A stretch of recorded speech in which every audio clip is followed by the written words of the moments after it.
Hello hi नमस्ते और पहला उत्तराखंड।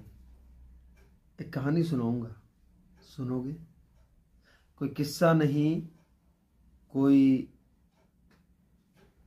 कहानी। एक ऐसे लड़के की, एक ऐसे व्यक्ति की जो अलग है, अनूठा है बिल्कुल, और अलबेला है, मस्त मौला भी है, बोलता भी है और काम ऐसे ऐसे करता है कि आज मैंने सोचा आप सभी के सामने उसी लड़के की कहानी लेकर आऊं और वो किस तरह के काम करता है और क्या क्या करता है उसके बारे में थोड़ा सा बताऊं।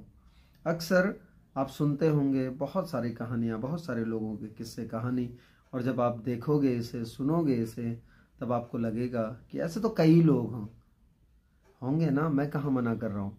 बट जब इस तरह के लोगों से मुलाकात होती है ना, तो बहुत अलग बात होती है। और फिर जब दोबारा कभी मिलते हैं तो लगता है हाँ यार, दुनिया बड़ी मज़ेदार है। तो चलिए बताता हूँ आपको। आप फोटो भी देखेंगे, उसकी पिक्चर देखेंगी, फोटो देखेंगे, है ना। तो जब फोटो देखेंगे तो आपको पता लग जाएगा कि कोई स्टार नहीं, कोई बहुत ज़्यादा स्पेशल नहीं, बट बहुत ख़ास है। जी हाँ, मैं बात कर रहा हूँ एक ऐसे लड़के की जो ड्यूटी करके आता है, कभी नाइट ड्यूटी करके आता है और सुबह आपको बहुत सारी रन्स में मिल जाता है। वहाँ पर वो सिर्फ खुद ही दौड़ने नहीं आता, कई लोगों को मोटिवेट करता है, इंस्पायर करता है। कहीं कोई व्हील चेयर वाले मिल गए तो उनके साथ में उनका असिस्टेंट असिस्टेंट मतलब उनको असिस्ट करता है। कहीं पर दृष्टि दिव्यांग मिल गए तो उन्हें भी असिस्ट करता है। कहीं पर कोई साड़ी वाले दिख गए और कोई बुजुर्ग दिख गए तो उनकी भी तालियां बजाकर हौसला अफजाई करता है। दुनिया क्या कह रही है, दुनिया क्या कर रही है, इससे ज़्यादा फर्क नहीं पड़ता उसे, बट अपना काम बड़ी ईमानदारी से करता है। और कई बार तो ऐसा होता है कि नाइट ड्यूटी से सीधे वेन्यूज़ पर पहुंचता है और फिर भी वहाँ माइक मिल जाए तो उससे लेना मुश्किल हो जाता है। बहुत अच्छी अच्छी बातें करता है और कभी कभी तो ऐसा लगता है कि ऐसे लोग हैं, बिल्कुल हैं। तो दो तीन इत्तेफाक मेरे साथ हुए।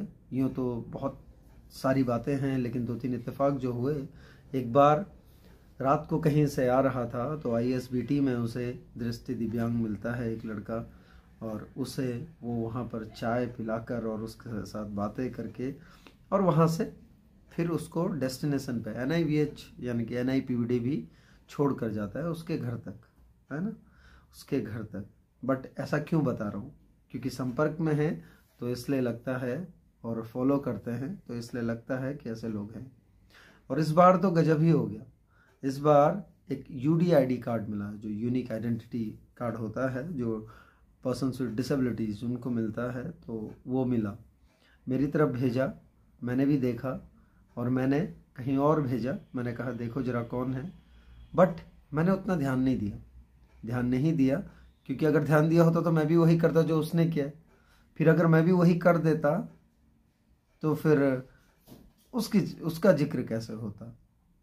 और हुआ यूं कि जब UDID कार्ड मिला मैंने भी भेजा, और उसके बाद में फिर जब भेजा तो मैंने कहा कि चलो भाई इसको देखो जरा, नहीं मिला तो आज फिर 3-4 रोज हो जाते हैं, यूं ही बीत जाता है। वो इसलिए नहीं मिला क्योंकि जो UDID कार्ड था उसमें जो डिसेबिलिटी थी वो ऑर्थो थी, ऑर्थोपेडिकली डिसेबल्ड।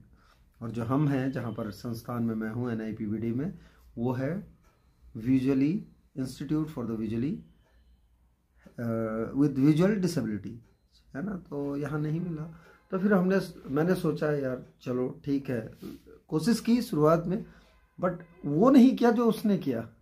लड़का फिर यूँ हुआ कि 3-4 दिन बाद मुझे कॉल आता है और उसके बाद में मैं उसे मिस करता हूँ, है ना। मिस कॉल तो तभी होगा जब मैं मिस करता हूँ, अगले ने तो कॉल किया था। फिर वही बातें रिपीट होती हैं और कहता है कि सर मैं आज वो जो कार्ड था ना वो दे के आ गया। और उसके घर वाले इतने खुश हुए, मुझे सब लोगों ने घेर लिया वहाँ पर और कहने लगे कि आप यहीं रुको, खाना खा कर जाओ। और बल्कि उसके पिता ये भी कहने लगे हम इसके लिए बहुत परेशान थे, हमने जगह जगह इसकी रिपोर्ट भी की, और उसके बाद में हम बहुत ज़्यादा परेशान थे, और उसके बाद चलिए आपको छोड़ के आता हूँ। वो लड़का इतना साधारण कि उसने कोई वहाँ पर एडवांटेज नहीं लिया, और उसके बाद में वो कार्ड जिसका था उसको सुपुर्द करके आ गया, है ना। और दे के आ गया, फिर मुझे कॉल करता है। मैंने कहा कि एक काम करना, मुझे अपनी फ़ोटोग्राफ्स भेज देना 1-2। इंतज़ार किया शाम तक, बल्कि रात हो गई। इस वक्त बज रहे हैं 10:05 हो रहे हैं हमारी घड़ी में, है ना। हमारी दीवार घड़ी ये समय बता रही है, नहीं आया। फिर मैंने सोचा कि हम ही निकाल लेते हैं सोशल मीडिया से। तो वो एंकरिंग करता है, वो आरजे है, वो बहुत गजब का इंसान है। अब आप सोच रहे होंगे कि इतनी लंबी कहानियाँ बता दी और इतना बता दिया, अब ये भी तो बता दूं कि है कौन।